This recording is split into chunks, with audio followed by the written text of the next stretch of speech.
Welcome to Did You Know with Denovo, a webinar series exclusively designed for caseload users to get the most out of their case management software.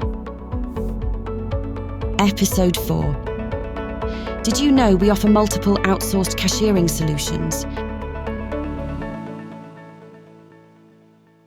So welcome along to everyone that's just joined. I'm Grant Yuill, Head of Marketing here at Denovo, and I'm delighted to be your host today. We're going to be diving into a topic that, despite being a core service of ours for, well, over 12 years now, can sometimes be overlooked, and it's our outsourced cashroom services. Joining me today are two key experts and key members of our team. We've got Callum Blair, anyone who's been on to our webinars previously will know is our Partnership Development Manager. And we've also got Jacqui Sim, who is our Cashroom Manager.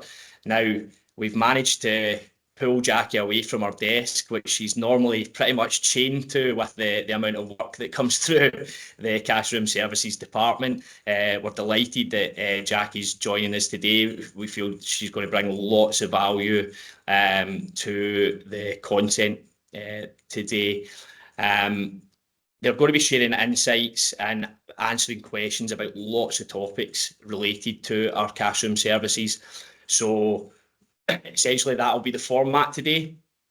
We won't be doing a software demonstration again for anyone who has joined previously.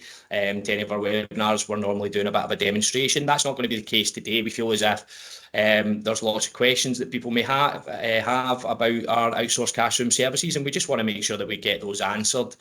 While it may not be always the top of mind or front of mind, our cashroom service is one that has been making a real difference for law firms across the country. Everything from maintaining compliance to supporting growth and helping the financial administrative challenges. We've seen countless firms benefit from our tailored solutions. And today, one of the main objectives is to shed some light on the multiple options available to law firms and explain how we help firms achieve their goals. What we want to do is be quite honest about the positives, the challenges that we face, that firms face with regards to managing their cashiering. And Jacqui has been, working in this department from its infancy, and has worked with hundreds of law firms across Scotland. So has lots of experience of lots of different scenarios that we've been put into. So I think our insight's going to be fantastic. And Callum himself has been there at the sort of starting point of when firms approach us and are interested in using and utilising that service. But again, what I think many are not aware of is the multiple options. So we'll go into that in a bit of detail a bit later on. Confident you're going to find the discussion valuable, going to be packed with insights. So I think what we'll do is we'll get started. And I think the first question really I'll put to you, Jacqui, is who are Cashroom Services? Well, good morning. Delighted to be here to give people an insight into a bit more of Outsourced Cashroom. We are a team of SOLAS qualified legal cashiers. We currently have 2 members of the team who are currently training. One of them's just started our SOLAS qualification last week. We find that it can be difficult to find SOLAS qualified cashiers to join the team. A lot of cashiers are very loyal to the firms that they work for, so it can be quite difficult to try and bring them on board. So we tend to try and find if people just have other attributes that we like, hardworking, good attention to detail and team players, then we're happy to bring them on board, put them through their SOLAS qualification and give them internal training as well, which as as I say, to put them through their SOLAS qualification. We just want to ensure that everyone has the best qualifications to effectively support all of our clients. We support law firms dealing with their day-to-day cash room functions and responsibilities. Most importantly, to ensure they're complying with the Law Society accounts rules. We understand that a lot of the time the cash room function and dealing with the compliance side of things can be a burden for people that just want to get on with their core business, and that's really where we come in. I've been part of this department since it started, and we just keep taking on customers who see the value in outsourcing certain aspects of their business. No, that's fantastic, and I think one of the things that that you mentioned there about bringing on really hard-working team members who have a real attention to detail is vitally important in the work that they're doing. The responsibility that we have alongside the law firms is rather large, so that attention to detail is really important. It's interesting as well as one of your new team members have came on board, but they're actually working remotely full time, aren't they? Yeah. So they're up in Aberdeen, which shows that I think now, and we'll touch on this a little bit later on, how important the concept of kind of remote and hybrid working is. So Jacqui, just sticking with you at the moment. So how does outsourcing your cash room actually work? Well, in the past, I know it was hard for people to imagine that the cash room could be located anywhere other than right in the middle of the office and at the heart of everything. But the onset of remote and hybrid working changed all that. There's now much more of an acceptance that not everyone needs to be in the office to do their work. Over the last few years, particularly, firms have put systems in place to make remote work possible, like our cloud-based practice management software is an example. And since then, it's become accepted that the job can be done just as efficiently from anywhere, as long as you've got an internet connection. Outsourcing functions work exactly the same way. We communicate via email and phone, and the customer uploads their debits and credit slips through Denovo's electronic system. You might have already instilled a hybrid working policy for other people in different departments. Cashroom services just works exactly the same and are just an extension of your team. And with that, you always have your own dedicated cashier. We also want to be able to help in offering guidance and streamlining current processes and enhancing efficiency if that's something that you're looking for. And in my experience, it's really actually what a lot of people need. Just a bit of guidance and just streamlining processes to make things more compliant and efficient. No, that's fantastic. I think the point you made there about the sort of concept of hybrid or remote working being a lot more accepted now, for obvious reasons over the past few years, it has become. I think there is still definitely an apprehension from business, not just law firms, but businesses in general, about the idea of that. But what you said there about becoming an extension of their own team, I think that's really the crux of it, isn't it? That you and your department are essentially becoming the cashiering department, you know? Yeah, that's right. And that's something that I think in the past, definitely Callum, when we have conversations with firms, there definitely was that slight apprehension about passing that workload to what is ultimately deemed a third party and is a third party, but the way that the team operate is that they are working. I mean, you're speaking to clients daily? On a daily basis, every single one of our clients, between the team. So there's never really a point where you feel it ever feels disjointed, or that we are just sort of working away in the background. There's there's phone conversations and email conversations taking place every single day. So on that, then, what are some of the main services that the department offer? Well, we can offer a range of different services tailored to meet the needs of our customers.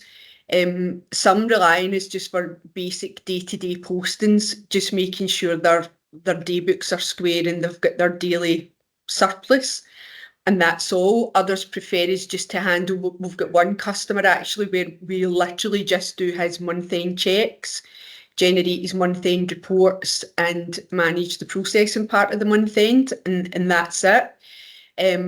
We have loads of other firms that look for full support.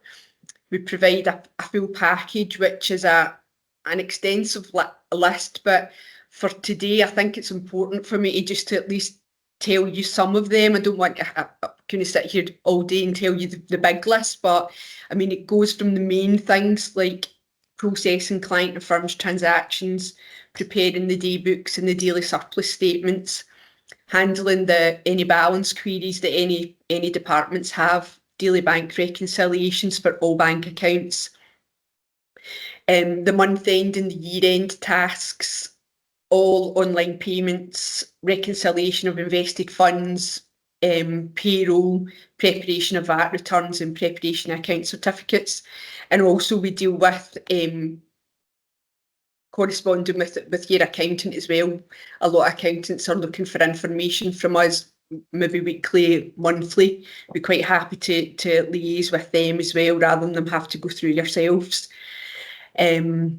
And just any other necessary reports that the practice require, we're able to give them that. Again, we know the software inside and out, so we're happy to produce any reports that you're looking for to help your practice. I mean, you could just be looking for us to assist your existing team for if somebody goes off on holiday cover. We do that for quite a few of our customers. Or you might just need support when your cashier is unavailable, maybe due to illness or maternity leave or moving on. We're here to provide that support. We can also assist your in-house cashier to help ease some of the stress they might be under, just day-to-day tasks, or in relation to the compliance side of things with the accounts rules. We can step in and provide the assistance that you need. You know, it doesn't matter how big or small your firm is, all cash rooms face an overwhelming workload. Cashiers are always so busy, and it's just a fact. And personally, I think it's more cost effective to outsource, even if it's just part of your cash room. I just think that's more cost effective to your firm.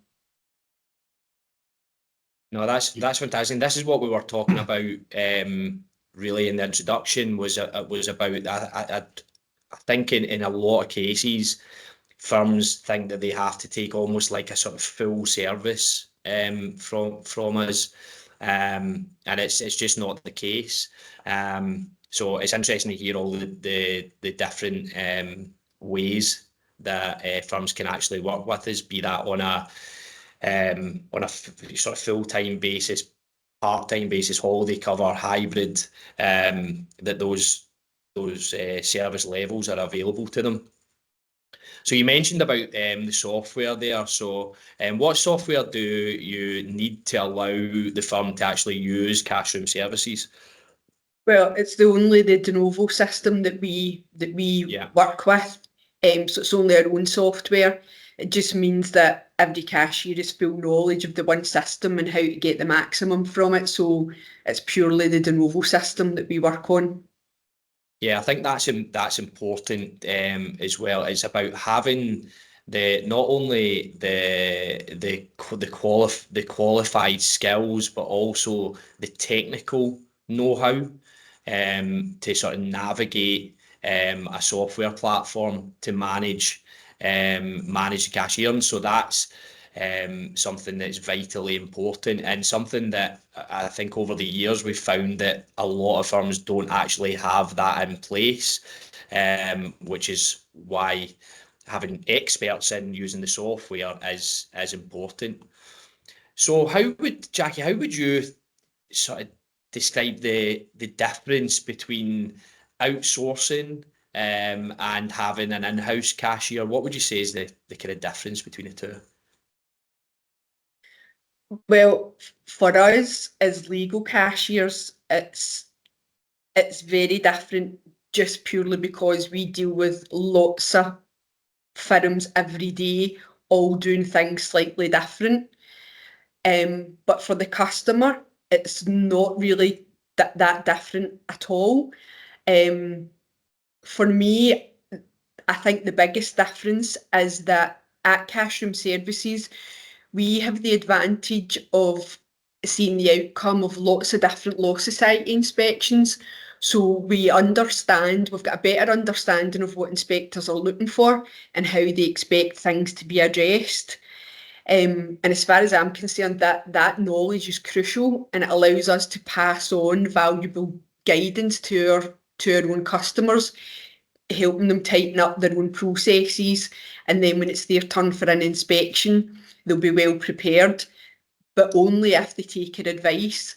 A lot of people are happy to plod along just with how maybe their previous cashier had done things before they come to Cashroom Services, and they maybe just don't take our advice. But that's the one thing that I would suggest that you do if you do come on board with us, take your advice, because we do have that knowledge and we see it all the time. And, for me, that just, as I say, just to take your advice, because we see it at the forefront what the Law Society are asking of people, and we're able to pass that on. And if knowledge is key, When I was an in-house cashier just working for the one firm, I wasn't aware of any changes that went on, just because I didn't have the opportunity to go to Law Society seminars or any kind of training. And as long as the cash room worked, it worked. And only now I'm aware of just the different ways that processes can be done to help improve how a cash room actually runs. And as I say, just to be able to pass that information down, I just think it's so beneficial for our customers. I will also say though that I'm well aware outsourcing doesn't work for everyone. Some people just think that because they go outsourcing, they then don't have to give their cash room as much information as maybe what they had to do for an in-house cashier, which is wrong. We still need the same amount of information. But it definitely works. Outsourcing, it definitely works. And we have a lot of customers who can vouch for that. Perfect. So Callum, I just wanted to throw something over to you for a second. So we've heard a little bit about the work that can be done. Jacqui's, saying there, that we've got many customers who can kind of vouch for the fact that outsourcing as an option can definitely work. It's not for everyone, but there are lots of firms who come to us and inquire. So how does the process of inquiring about Cashroom normally start? It can vary depending on the the scenario and whether you've still got a cashier in place or not. If their cashier's going to be off sick or on annual leave or needing cover or whatever, it can vary. If someone's retiring or perhaps one of the common ones is that's becoming bigger and bigger now is our hybrid support, which we've mentioned some of these a little bit already. But what we're finding more and more of is cashiers are maybe moving into more running the day-to-day. They might be moving into more sort of office manager roles, that sort of thing as well. So there's going to be a whole variety of reasons why, along with new startup firms as well. But the yeah, just being able to support it. Ultimately, what we'll start, we'll arrange a call, we'll get an understanding of the scenario, and then we'll arrange a further demo and an initial consultancy call with Jacqui to assess the workload and how we're going to tailor the support. Because like everything that we do, every solution that we provide on the software side and on the Cashroom side is tailored to the firm and the scenario in question. Like again, Jacqui's mentioned a little bit about that already. So it's all about understanding what your requirements are and then working out the best way that we can support that. We've actually, just as you've been speaking there, Callum, and thanks very much for those answers. We've actually just had a question in, which I'll just put to both of you, is do you do cover for sole practitioners? So that's came from one of our guests. Yeah, absolutely. I mean, many people starting out on their own can often overlook the cash room aspect. Their focus is naturally on the core business when they're launching a new firm, and that's where we come in using our extensive knowledge of cash room processes and procedures. We make sure that you've an efficient cash room set up, and we provide all the support and guidance that you'll need throughout the process. So yeah, definitely.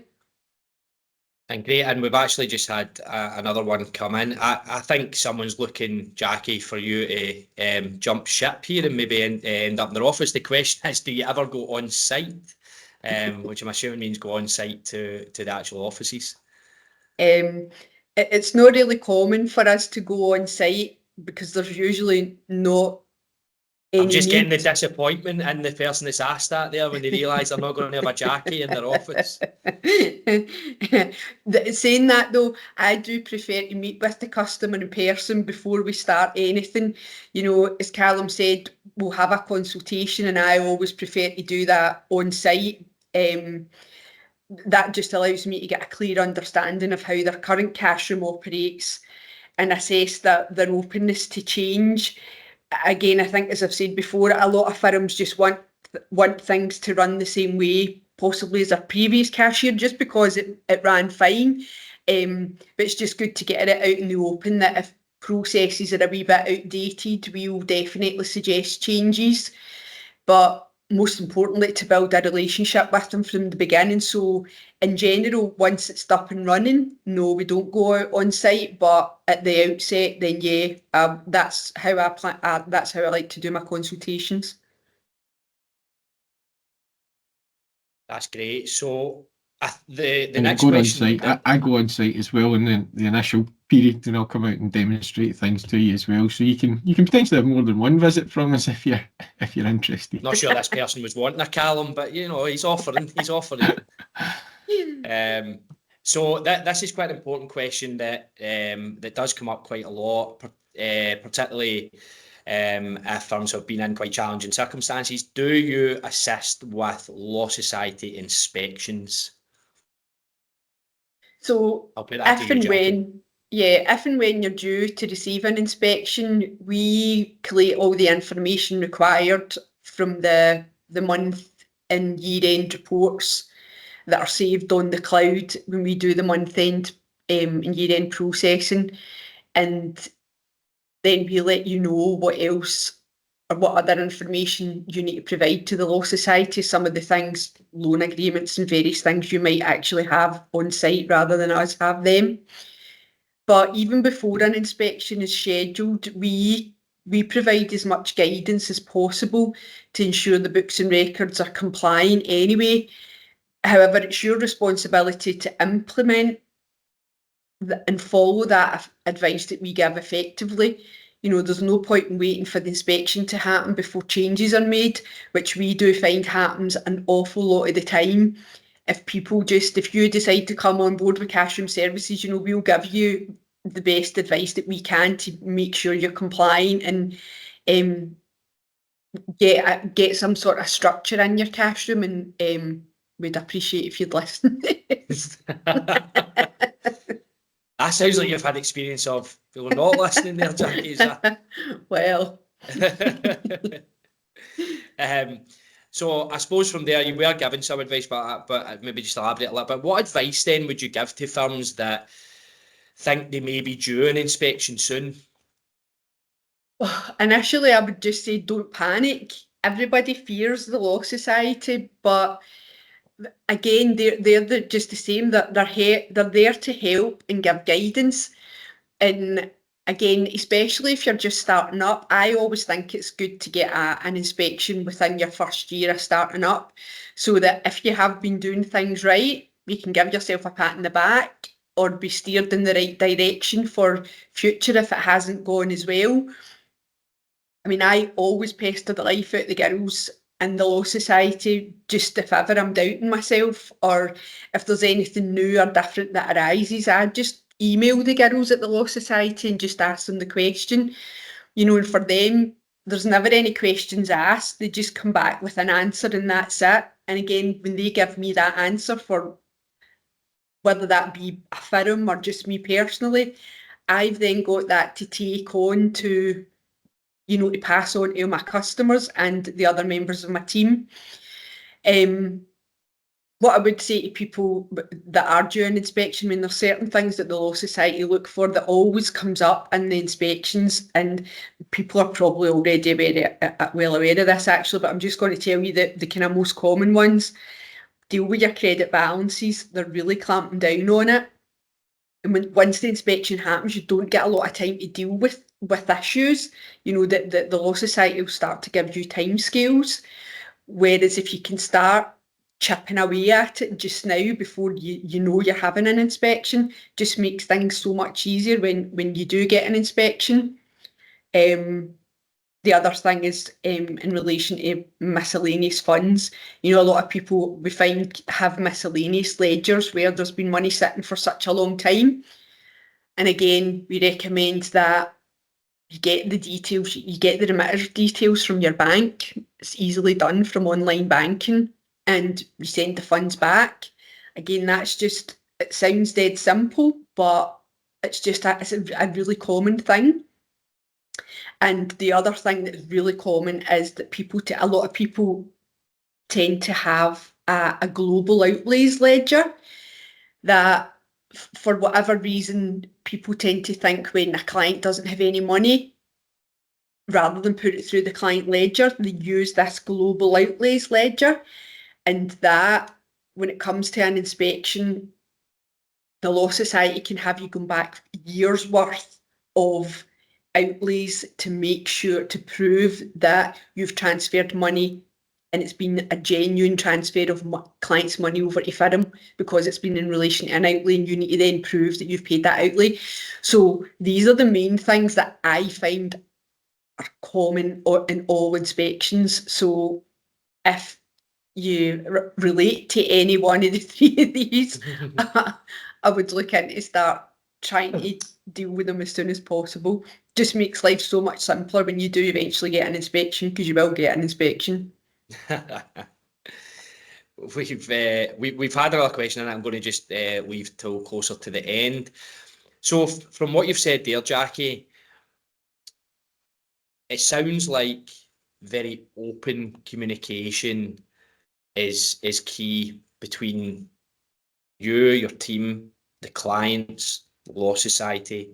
Communication, it seems to be up there as probably number one in terms of the working relationship. So what are your expectations from firms to ensure that it's a really smooth working relationship? Well, just as you've already said, Grant, communication is key. You've got to remember, we can't see what's going on at your end unless you tell us. Always remind customers that they might see things working one way at the beginning, but if it doesn't work for them for whatever reason, they have to tell us, and we'll find a solution as to how we can turn it around and it can work.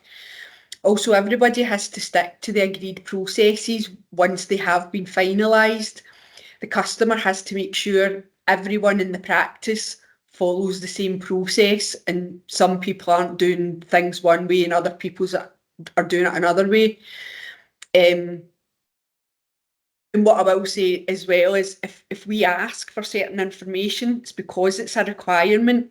You could get an inspection at any time, and if that information hasn't been provided to us, then that's not our responsibility. If we've continually asked for that and you've not provided, the responsibility falls on you. So yeah. Yeah, so so on that, it's an interesting point, that, because I know there can be challenges. There can be very positive working relationships that are, I suppose, a kind of simple, follow processes, etc. And then there can be challenges. I think, from having known a lot of lawyers and worked with a lot of law firms over the years, extraordinarily busy, most of them, and I think sometimes there's these kind of onerous financial tasks, which are actually vitally important to the running of the business, can sometimes be put to one side, and it's kind of like, the way I've described this to some solicitors is that a lot of the times when you don't really want to deal with something, you kind of fall into your you fall into what you're used to and what the area that you're comfortable in. And for the most part, for solicitors who are running these firms, they are solicitors running the business. So the default is to concentrate on the fee earning and the work that sort of requires to be done to earn the money. But these financial aspects and the compliance are so important. And I think sometimes when we've said it a little bit already, when the burden of that can be a bit of a relief, for firms, if that's taken away from them. That's something obviously that you and the team can assist with. And on that, like, can you give any examples of firms that you've worked with over the years, maybe some that it's went really well and it's been like a really successful relationship, probably still ongoing because of that? We've had clients that have used our outsourced cashiering for many years, and maybe some lessons that I've learned from maybe relationships that didn't go as well. Not name any names, of course, but maybe like an example of what happens when it goes well and what happens when it doesn't go as well. I mean, when it goes well, it's the firms who stick to the agreed processes. And again, it's just simple processes, simple things. Just making sure credit and debit slips are on timeously and they can contain all the correct and necessary information that we need. You can add as much narrative as you like onto a credit or debit slip to tell Cashroom something. Just things like, if we've to pay money out to a third party, include in it that there's a mandate already been signed. Just give us as much information as possible. Making sure that invoices for firm expenses are always emailed across. When a fee is issued to a client, Cashroom are also sent a copy of the fee note for recording in the ledger. And that's just a couple of things, but so simple, but yet part of the processes that people tend to forget, which then causes problems. And for ones that don't go as planned, it's usually because for some of our customers, we don't have online bank access and they have to send us bank statements. So again, a process is agreed from the outset. But if that isn't stuck to, if we have to continually chase to get bank statements so that we can get their postings up to date and they're not sent in the agreed days, if we email for information or if we email for slips to be put on, again, to make sure we're getting the day books up to date and giving them a daily surplus, if they're not putting on the slips that we need, then we can't move forward with their postings, basically. I mean, there's a few different things, like just even issuing a cheque. Some people will issue a cheque, but they'll not put the slip on, and we don't know that cheque's been issued until it's cashed through the bank. Or again, just give us as much information as you can. And also, I'll tell you another thing that annoys me when people when we're looking for information on slips. But think about how you're going to process that. If you want us to send money to somebody, so a lot of times it's like regular payments to maybe property searches or Revenue Scotland. Make sure the information's on that. Make sure we've got the invoice number and, you know, no narratives missing. Again, it's just simple things, but it's things that make a massive difference. So on that, I like the things that annoy you. We hear some of that occasionally. I could sit here and go on with that all day. But is that not partly to do with the fact that the team are trying so hard to support firms, right? And 90% of cases, it's relatively straightforward to do that. But when you're not getting the balance right of supporting one another, and going back to what we said really at the top of the conversation about us becoming part of the team, and I suppose there's an element of you need to be treated like that, otherwise it's not really going to work. So if it's just another department of your existing team. So if you weren't to give the correct information to an internal department, things would go wrong. Similarly, with an external department. So I think it's the mindset of the slight mindset shift of, oh yeah, that's just my cash room. They just work remotely. But I need to ensure, but out of sight, out of mind sometimes though, maybe an issue, and focus goes elsewhere. So what tips would you then give to really get the best out of outsourcing your cash room? If you could give like a tip, Jacqui. I mean, everything we say and do is to help your firm. We have the knowledge that you need to help you get and keep your firm compliant. So grab it with both hands. You know, don't pay for a service, then ignore the advice that we give. Just makes things much harder in the long run.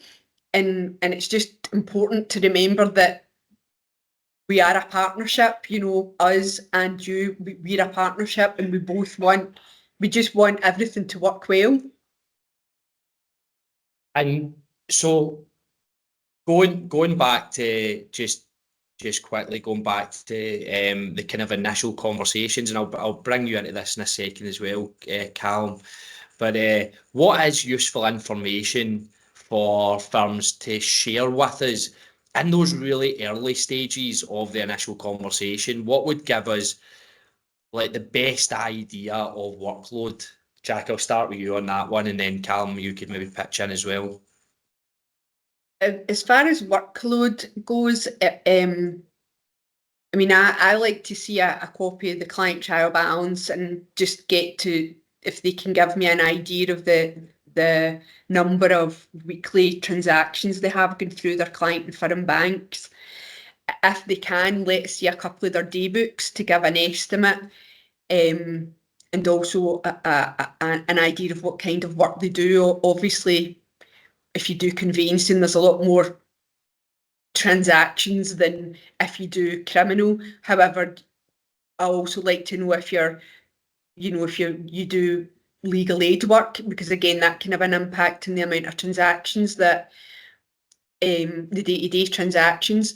What I also do always ask for as well, that if you're a firm that's been up and running and you have had a Law Society inspection previously, I like to have a look at the previous Law Society inspection report, because again, that way we can gauge what work might be involved, if there's any kind of tidy up exercise that has to be done before we start running with it.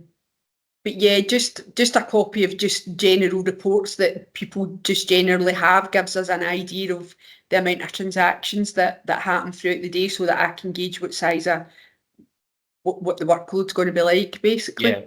Yeah, that makes sense. It kind of takes me back to a question that someone had asked earlier, which was kind of how do you set the pricing for using the service? So Callum, you're obviously speaking to multiple firms on a regular basis, particularly at those early stages of the conversation. So what type of conversation are you having? And then, when you're talking to them about setting the price, what kind of conversation are you having with the firm? So, well, Jackie's mentioned a few things already that are all very much core to establishing what the kind of workload is, and it's the package is based around the workload and how we tailor it for your firm. And what we typically do is we'll always monitor the progress of that. So whatever we evaluate and agree at the outset, we'll actually monitor that over the first 6 months. And then if the estimates are out at all, we can readjust, we can have a conversation, and we can work things out from there. We're very flexible with new startup firms. And something else to consider as well is that what we do find is some firms will come to us following an inspection quite often, and there could be backdated work that the inspection's risen. So when they're joining us, we would need to then potentially factor in that backdated work that would need done as well. So there can be a few things that can affect it, but again, it's very much tailored to your requirements. And like I said, we monitor the progress over the initial 6-month period, and then we can readjust things from there if the estimates are off.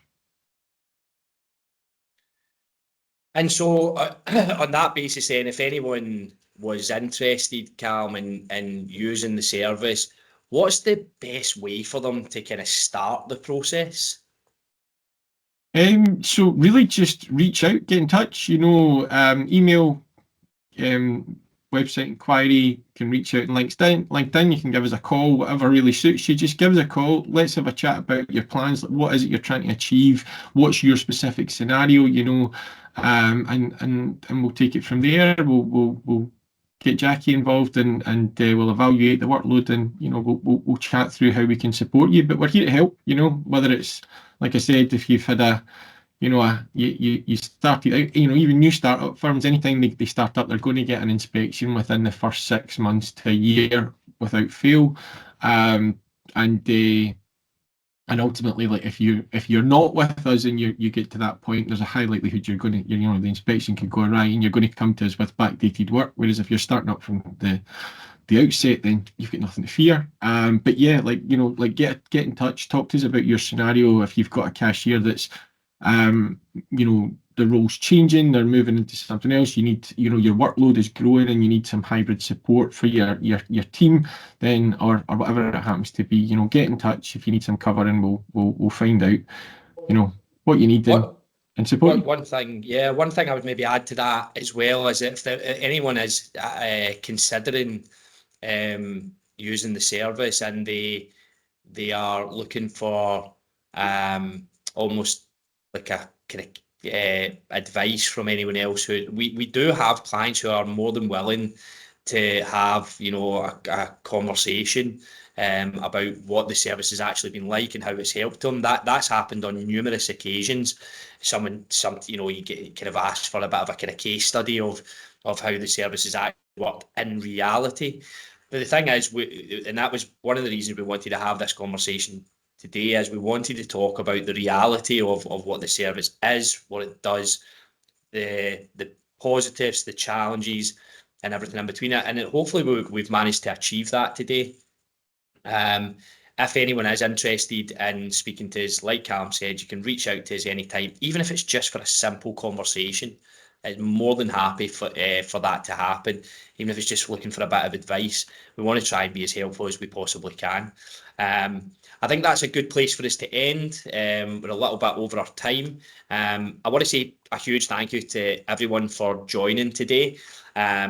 Really hope you got something out of it. I want to say a massive thank you to Jacqui, because like she's explained throughout this session, it's not easy for her to get away from her desk. She's extraordinarily busy along with her fantastic team. And I'd like to thank Callum as well for taking the time to give his input. Thanks everyone for joining. We will have more Did You Know webinars taking place over the next few months, right up until the end of the year. More information will be released on that in the coming weeks. So thank you very much for joining us today, and enjoy the rest of your week. Thank you. Thanks, guys.